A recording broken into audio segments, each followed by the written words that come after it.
Drawer. In everyday language, a drawer is a sliding compartment in a desk. However, in commercial law, it refers to a specific person in a financial transaction.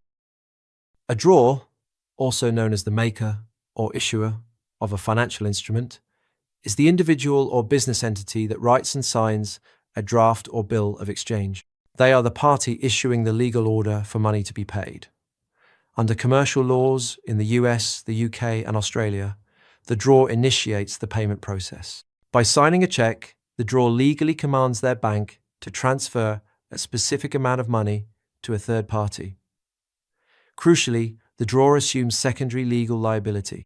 If the bank refuses to honor the draft because the account lacks sufficient funds, the drawer remains legally responsible to pay the debt directly to the recipient. For example, imagine a business owner buys computers from a supplier.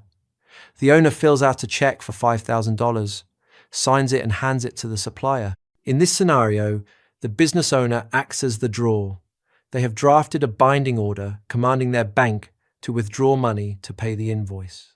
If the check bounces, the supplier can legally sue the drawer for the unpaid balance.